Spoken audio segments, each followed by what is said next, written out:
전도 2016 그리스도의 일꾼이 되자. 아멘.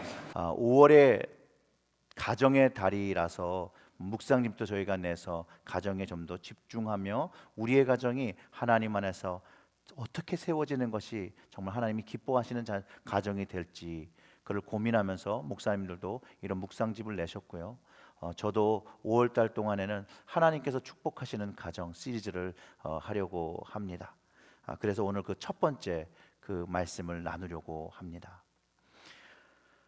우리 민족처럼요, 복을, 축복을 원하는 민족이 또 있을까 한 번쯤 생각해 봅니다. 중국도 그 복에 대한 것들을 막 강조하긴 하는데요. 여러분 기억나시는지 모르겠지만 한국에서 자랄 때 여러분들 밥그릇에 밥 뚜껑이 있었습니다. 거기 뚜껑 위에 뭐라고 써 있었는지 기억이 나십니까? 네, 복이라고 써 있습니다. 젓가락의 끝머리에 무슨 글자가 새겨져 있는데 뭐라고 써져 있는지 아십니까? 복이라고 써 있는 것들이 많습니다.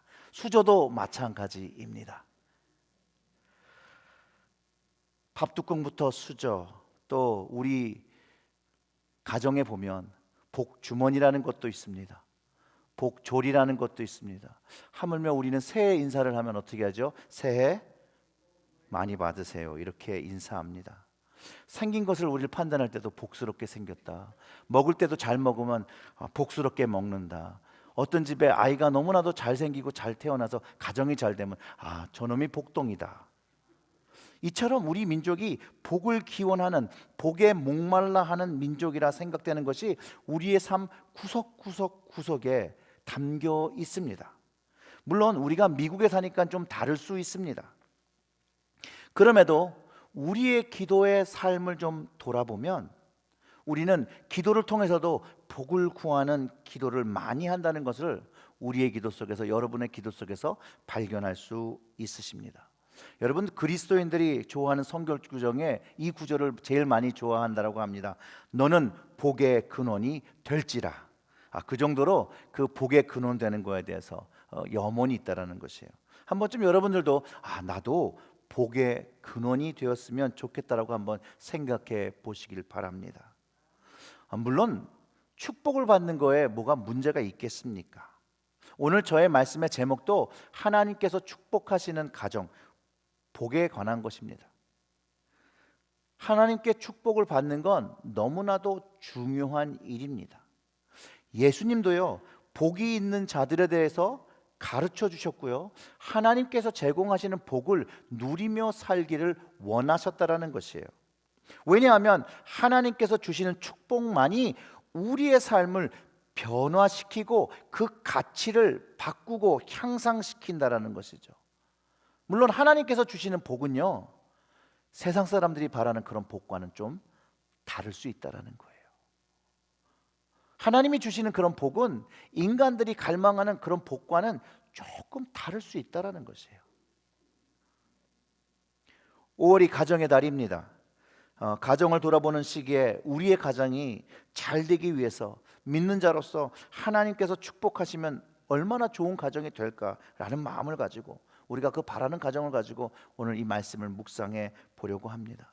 나누어 드린 묵상지를 사용하시면서 하나님께서 우리를 어떻게 축복하시고 어떤 가정이 되기를 원하시는 것을 여러분 스스로가 묵상하시고요, 또 이 시간을 가정에 좀 더 포커스해서 부모님과 자녀들과 부부의 관계를 하나님 안에서 다시 한번 잘 세워보시고 그 안에서 기쁨을 누리시는 가정 되시기를 주님의 이름으로 축원합니다.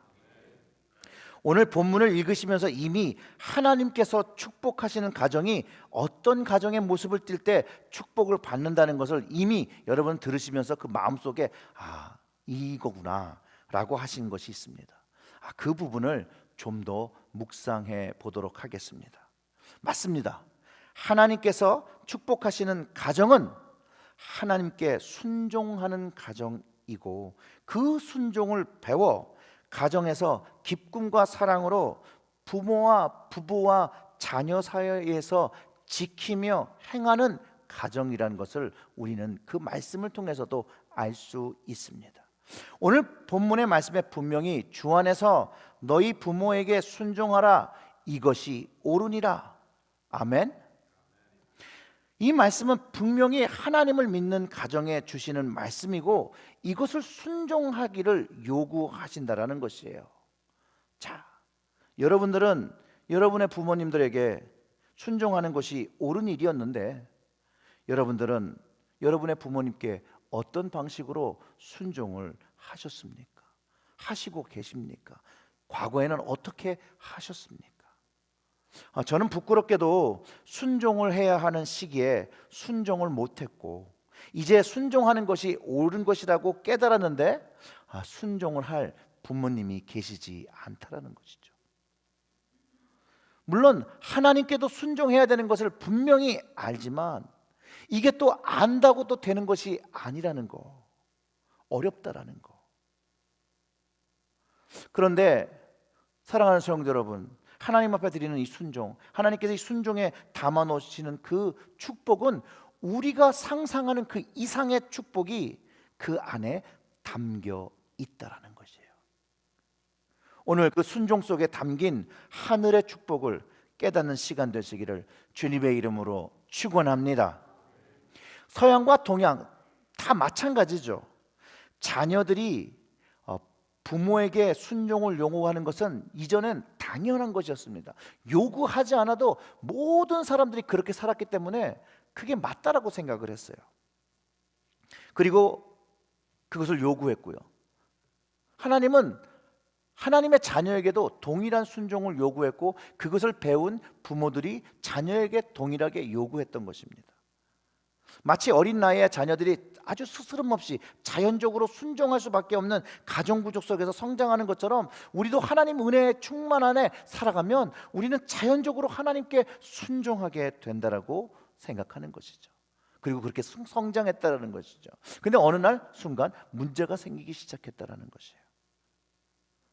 마치 자녀들이 사춘기를 거쳐가면서 성인의 자아를 형성하면서 부모님께 불순종하고 좀 대드는 시기가 분명히 있습니다. 그런 것처럼 우리의 신앙생활 속에서도 우리는 반드시 영적인 사춘기를 지나가게 된다는 것이죠.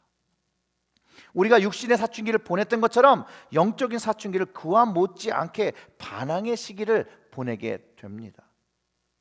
여러분들의 기억들을 한번 더듬어 보시기를 바랍니다. 여러분들의 사춘기 시간은 여러분들의 부모님께 어떠한 모습으로 보여졌는지, 또 여러분의 자녀들이 사춘기를 보낼 때 어떠한 모습으로 여러분에게 보여주었는지 한번 기억해 보시기를 바랍니다. 성경을 통해서 하나님은 하나님께 순종하는 것이 옳은 것이라고 가르쳐주고 있고, 그렇기 때문에 그리스도인들은 부모님께 순종하는 것이 옳은 행위라고 성경이 가르치고 있습니다. 그 이야기는 뭐죠? 하나님 아버지께 우리는 순종해야 될 마땅함이 있다는 것이에요. 근데 하나님께서 순종을 요구하시는 그 이유가 우리를 생명의 길로 이끄시기 위함인 것을 우리가 깨달아야 한다는 것이에요. 하나님께서 순종을 요구하시는 그 이유는 우리를 더 좋은 것으로, 더 풍성한 것으로 주시기 위해서 요구하시고 가르치신다는 것이에요. 자기중심적, 나중심적인 사고는요, 좋은 것을 얻게 하기보다는 정말로 외려 이것을 추구하다가 정말로 중요한 것을 잃어버리게 한다는 것이에요. 얼마나 많은 사람들이 자기만을 위하여 살다가 가족을 잃어버리게 되는, 가족을 버리게 되는, 결국은 아픔을 당하게 되는 그런 일들이 얼마나 많습니까? 또 그것을 위해서 자녀들이 얼마나 괴롭게 자라나고 있습니까? 자기 혼자만 살기 위해서 사는 사람들은 결국은 사회 공동체 속에 들어가서도 살아갈 수가 없습니다. 먼저 가족이라는 아주 작은 사회 속에서, 공동체 속에서 순종을 배우며, 하나님께 순종하는 법을 배우며, 부모님께 순종하는 법을 배우며, 사회 속에 순종함을 배우며 함께 만들어가는 사회로서 풍성하고 평안한 사회를 배우게 된다는 것이죠. 어미꿩이요, 새끼들한테 늘 이런 주의를 줍니다. 얘들아, 너희는 땅에서 먹을 때, 먹이를 찾아 먹을 때 말이야, 입으로는 먹이를 먹되 귀를 열어서 내 음성을 항상 들리는지 주의를 기울여라. 내가 땅을 보고 있다가 너를 해치려는 짐승이 나타나면 크게 소리를 칠 테니 내가 소리를 들리면 지체 말고 나무 위로 날아오르거라. 너무 멀리 가면 내 목소리가 들리지 않을 테니 멀리 가지 마라. 그래서 그 꿩 새끼들은요, 엄마와 멀리 떨어지지 않은 곳에서 먹이를 먹으며 입으로 먹이를 먹고요, 귀는 열어가지고 엄마의 목소리를 듣기 위해 활짝 열어놓았다고 합니다. 그런데 그 중에 한 마리, 꼭 모든 사람이 같은 걸 할 때 한 사람이 꼭 튀는 사람들이 있죠. 그런 것처럼 그 한 사람이 그 엄마의 말을 귓등으로 흘려버립니다. 그리고 그 꿩 새끼 한 마리는요, 맛있는 먹이를 찾아서 정신이 팔려서 형제들과 멀리 엄마와 멀리 떨어져 갔습니다. 꿩 새끼들이 한참 먹이를 먹고 있을 때 여우 한 마리가 꿩 새끼를 발견하고 가까이 다가갑니다. 새끼들의 위험함을 알게 된 이 엄마가 소리를 지르자 나머지 새끼들은 엄마의 목소리를 듣고 위험이 다가온 줄 알고 활짝 날라서 나무 위로 올라가서 안전한 장소로 움직이게 됩니다. 그러나 그 엄마 꿩과 멀리 떨어져 있던 이 꿩 새끼는요, 이 위험을 알려주는 엄마의 소리를 듣지 못합니다. 그리고 결국 여우에게 잡혀 먹게 됩니다. 이유가 뭡니까? 어미 말을 듣지 않고 불순종한 결과라는 것이죠.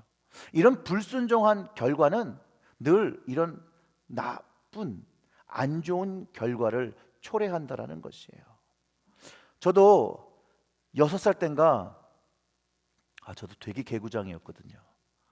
저희 집에서 일하는 누나를 손을 붙잡고 이제 길을 건너갔어야 되는데, 제가 그렇게 말을 잘 듣는 아들이었으면 그 말을 들었겠는데 엄마도 없고 아빠도 없고 하니 제가 그 손을 뿌리치고 뛰어갔어요. 그리고 제가 버스에 깔렸어요. 어렸을 때. 다행히도 저 정말로 살아났죠. 그런데요, 정말로 미국에 그런 사건이 많습니다. 아이들을 잘 디스플린하지 못해서 아이들이 뛰어나가는데 서라 부모가 그러고 그랜페런트를 서라 그러는데 서지 않고 달려가다가 길거리에서 사고를 당해서 생명을 잃는 아이들이 실제로 있습니다.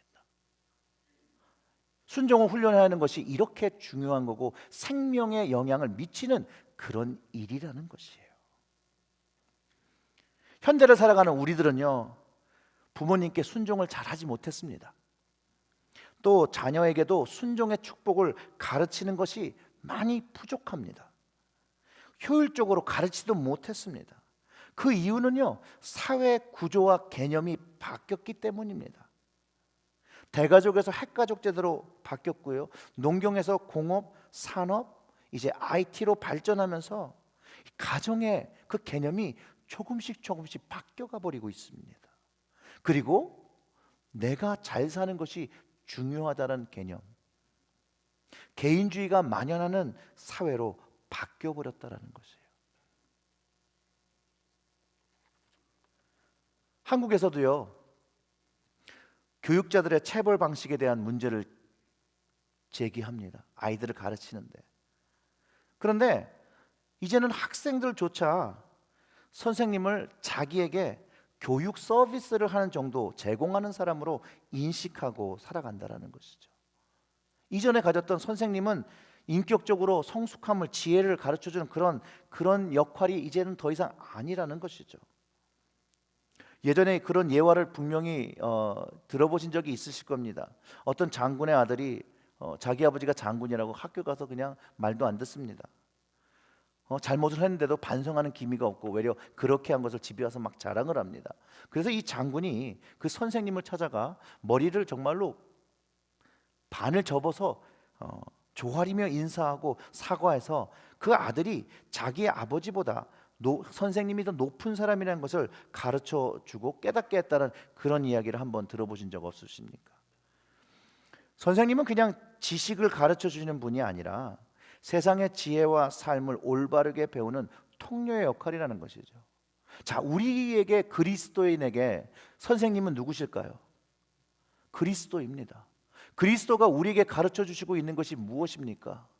하나님 아버지께 순종함으로 많은 생명을 이끄신 그것입니다. 그것을 배워야 하는 것이죠.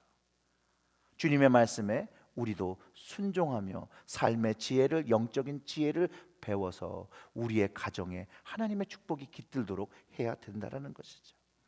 물론 시대가 바뀌어서 선생님들조차도 자기들의 소명에 근거한 것보다는 안정된 직업을 찾기 위하여 선생님이 되시려고 하는 그 마음 때문에 어쩌면 문제가 될지도 모릅니다. 요즘은 아예 그 뭐 좀 권력 있고 권세 있는 집 자녀가 그 학교에서 선생님한테 무슨 일을 좀 뭐라 혼났다고 해서 아예 그 부모가 학교를 직접 찾아가서 그 선생님의 뺨을 때린다는 이야기도 들은 적이 있고, 아예 선생님을 조롱하며 손찌검도 하는 학생들이 많아졌고, 더 깜짝 놀라는 건 이제 전화기들이 다 있어서 그렇게 조롱하고 분리하는 그 장면을 이렇게 찍어서 인터넷에 올리고 조롱하는 그런 시대가 되었다라는 것이에요. 점점 이상한 시대가 되어가고 있습니다. 무엇이 옳고 무엇이 틀리다라는 것 자체를 판단하지 못하는 세상으로 바뀌어가고 있습니다. 미국도요, 선생님들은 아이들에게 도덕이나 윤리를 가르치지 않습니다. 도덕적인 것이나 윤리적인 문제는 가정이 가르쳐야 되는 것이라고 가정에 맡긴 것입니다.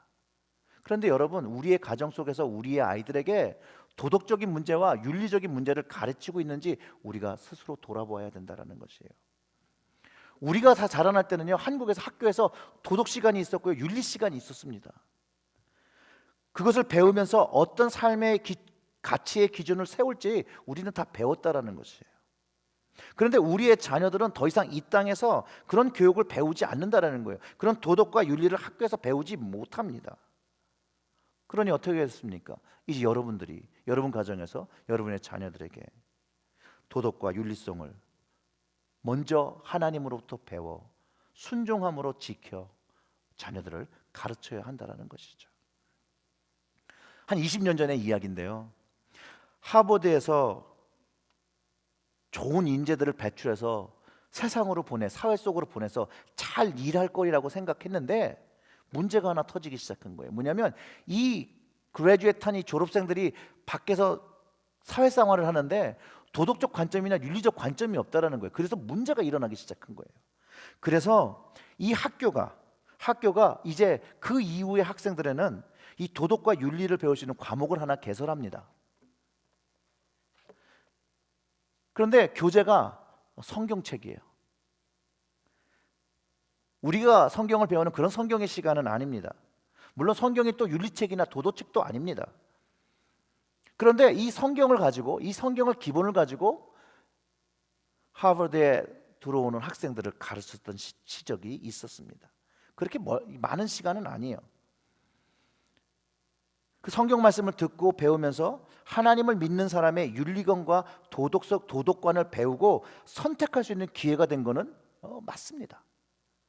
그래서 그 하버드 대학에서 제공했던 그 과목이 그 하비 콕스라는 교수가 가르쳤던 강의였는데요, 그 강의의 이름이 Jesus and Moral Life, 예수님과 도덕적인 삶이라는 그 강의를 하기 시작했다라는 것이에요. 그리고 그 이후에 책을 펴냈습니다. 그 책의 이름이 여러분 뭔지 아십니까? 그 책의 이름은 When Jesus Came to the Harvard, 예수님이 하버드 대학에 오셨을 때라는 책입니다. 그 강의 내용을 묶은 것이죠. 물론 그 하비 콕스의 그 방법, 신앙적인 접근에 저는 동의를 다하지는 않습니다. 하지만 그리스도인이 아닌 학생들에게도 예수님의 삶을 통해서 이 도덕적, 윤리적 갈등을 해소할 수 있는 그 공부를 했다는 것은 굉장히 중요한 것이라고 저는 생각합니다. 왜냐하면 다른 관점으로 세상을 보고 시도하며 예수님의 한 부분을 들으며 배우며 그분을 알고자 하는 문이 저는 또 열렸다라고 생각을 합니다. 이 부분에서도 예수님의 삶과 그의 도덕적인 삶을 듣는 것으로, 배운 것으로만 끝난 것은 그건 헛된 것입니다. 누구라도 배운 것을 듣고 지키는 자, 순종하는 자가 결국은 그 복을 누리게 되는 것입니다. 예수님께서요 누가복음 11장 28절에 이렇게 말씀하십니다. 예수께서 이르시되 오히려 하나님의 말씀을 듣고 지키는 자가 복이 있느니라 이렇게 말씀하셨는데, 상황적으로는 어떤 일이 일어났냐면 어떤 여인이 와서 예수님의 말씀을 듣고 이럽니다. 그 여인이 예수님을 임신한 어머니와 양육한 그분에게 복이 있다라고 말할 때 예수님이 아니다, 하나님의 말씀을 지키고 행하는 사람이 복이 있다, 관점은 그것이다, 우리의 어머니도 하나님의 말씀에 순종하고 나를 낳은 것이다 라고 이야기하는 것이죠. 그리고 복을 얻게 된 것이라고 다시 복을 얻는 것에 대한 관점을 바꿔 주십니다. 세상을 승리하며 살아가는 법이요 하나님께 순종하고 부모께 순종하는 것이라고 성경이 가르쳐주고 있습니다. 부모가 자녀보다 훨씬 더 세상에 대하여 잘하는 것이라고 예전엔 그렇게 알았는데요, 요즘은 이게 좀 바뀌었습니다. 세상이 너무 빠르게 바뀌었다 보니까 자녀들이 세상에 대해서 더 많이 알게 됐다라는 거예요. 그래서 문제가 되고 있다는 것이죠. 부모 자식 관계가 이제는 더 이상 무엇인가 가르쳐주고 이끌어주는 과정이 아니라 오히려 부모의 위치가 더 모르는 입장이 되어버렸다는 것이에요. 그리고 삶의 지혜로 얻은 것들을 이야기할 때 이제는 그것이 고리타분한 것이라고 여기는 세대들이 되었다는 것이에요. 그런데 하나님의 지혜는요 인간의 지혜, 세상의 지혜보다 너무나도 더 뛰어난 것이라는 것이죠. 그러니 하나님 말씀을 순종하는 것이 우리에겐 복된 길이 되어지고 생명의 길이 되어지고 축복의 길이 되어지고 그것을 누리게 된다라는 것입니다. 그래서 우리의 말씀이 하나님으로부터 먼저 시작되어야 된다는 것이에요. 말씀을 순종함이 하나님으로부터 순종하여 부모를 순종하고 자녀에게 순종을 가리키는 그런 순서가 되어져야 합니다. 물론 우리가 편하게 사는 법도 많습니다. 올바르게 사는 법도 있습니다. 그런데 하나님의 방법으로 사는 것이 성경은 축복의 길이라고 가르쳐주고 있습니다. 그래서 하나님은 이 순종, 이 하나님 말씀에 순종하는 것에 대해서 제사를 드림보다 낫다라고 말합니다. 또 즐겨 순종하면 땅의 아름다운 소산은 먹을 것이라고 이야기합니다. 순종은요 하나님을 기쁘시게 합니다. 순종은 부모를 기쁘게 합니다. 이것을 잘 배우면 부모에게 순종하는 법을 이 배운 자녀는요 하나님께 그리스도께 순종하는 법을 자연스럽게 배우게 됩니다. 그런데 반대로 부모에게도 순종하지 않는 자녀는요 하나님과 예수님께 순종하기가 참 어렵다라는 것이에요. 그래서 가정에서 이것이 되어져야 된다는 것이에요. 오늘 본문 중에서도 눈가림만 하여 사람을 기쁘게 하는 자처럼 하지 말고 그리스도의 종처럼 하여 마음으로 하나님의 뜻을 행하고 기쁜 마음으로 섬기기를 주께 하듯 하며 사람들에게 하듯 하지 말라고 합니다. 부모든 자녀든 모든 사람들에게 하나님은 순종을 요구하시며 순종할 때 모든 사람을 대하는 것도 하나님을 대하는 것처럼 주를 대하는 것처럼 하여 서로를 섬기라고 합니다. 이렇게 서로가 섬기는 이런 관계 속에 문제가 생길 게 뭐가 있겠습니까? 문제가 생길 때는 너가 나를 섬겨라고 할 때가 문제가 생기는 것이죠. 나를 섬겨야 된다고, 나를 봐줘야 된다라고 이야기할 때, 나중심적인 삶을 살아갈 때 문제가 되어지는 거죠. 오늘 말씀 속에서도 내 아버지와 어머니를 공경하라, 이것을 통해 땅에서 잘되고 장수한다고 합니다. 부모님께 주신 결과에, 부모님께 순종한 결과할 때 하나님께서 축복하신다는 것이죠. 사랑하는 성도 여러분, 부모님들이 돌아가시기 전에 잘하셔야 합니다.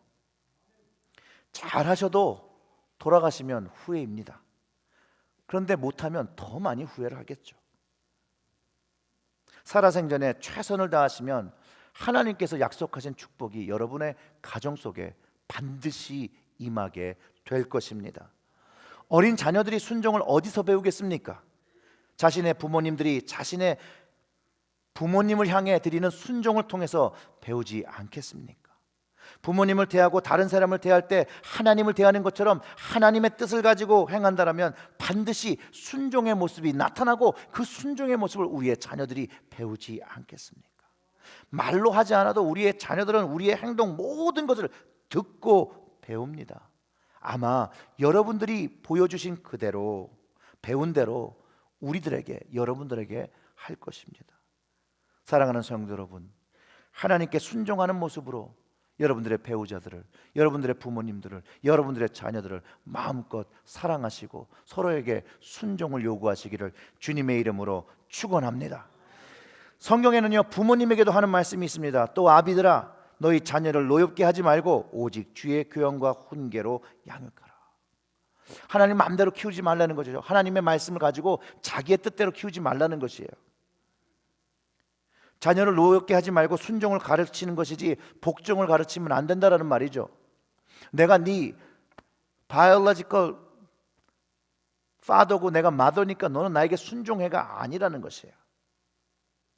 자녀들에게 그저 내가 부모가 되었으니 엄격한 훈련과 비합리적인 요구와 권력을 남용하지 말라는 이야기입니다. 하나님이 요구하시는 것은 말과 행동의 일치를 가지는 부모의 삶, 순종의 삶을 통해 죽게 하듯 하여 주의 교양과 훈계로 자녀들을 양육하라는 것입니다. 말씀과 기도로 가르치며 그리스도인다운 행동 양식을 하며 가르쳐서 그들도 그리스도 안에서 성숙하게 할 수 있도록 이끌어 주어야 합니다. 몸소 실천하여 가르쳐 주어야 합니다. 그럴 때 순종이 우리의 삶을 세상들의 삶과 구분하게 된다는 거죠.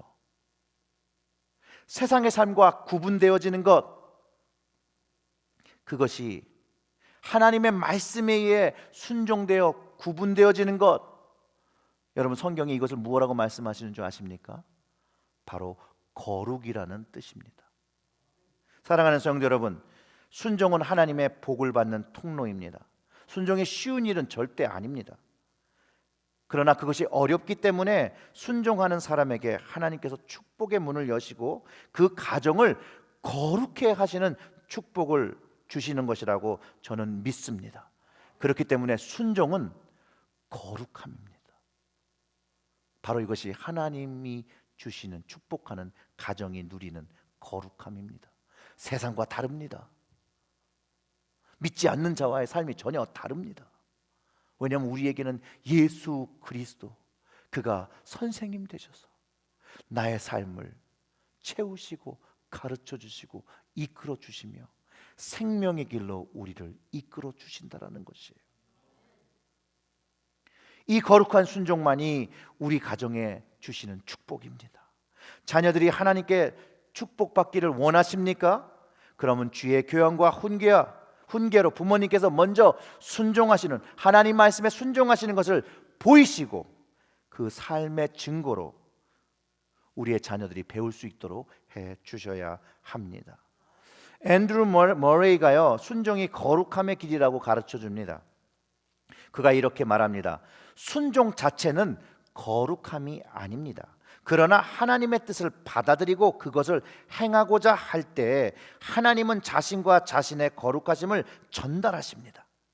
하나님의 말씀에 순종하는 것은 그분이 자신과 자신의 복된 본성을 거룩한 자로서 충만하게 계시하시고 전달하시기 위해서 인도하시는 대로 그분을 따라가는 것입니다.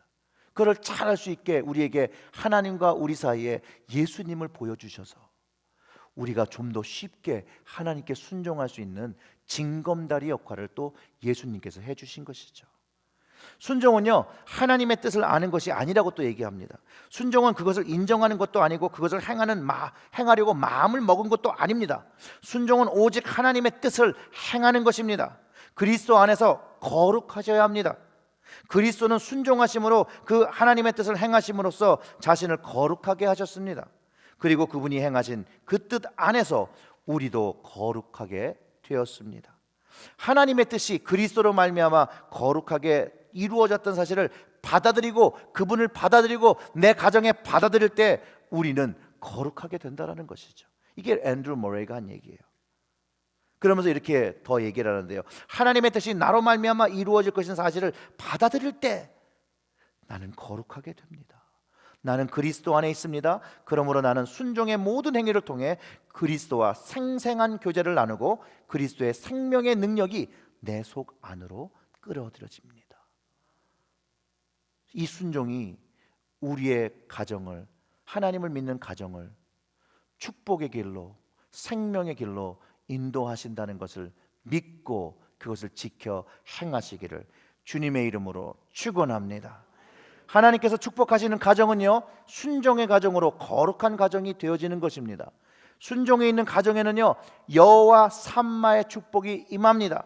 여호와 삼마는 주님께서 거기에 계십니다라는 말입니다. 그렇잖아요. 우리 가정이 다른 가정과 다른 것, 하나님이 함께 계신 것입니다. 임마누엘의 하나님, 우리와 함께 하시는 하나님, 여러분의 가정 속에 있어 그 하나님의 거룩하심으로 우리의 가정이 거룩하게 되어지고 여러분들의 가정이 거룩하게 구분되어지는 것입니다. 사랑하는 맘모스 은혜 성도 여러분, 거룩한 순종으로 하나님의 임재와 동행을 경험하시는 축복을 누리시기를 주님의 이름으로 축원합니다. 기도하겠습니다.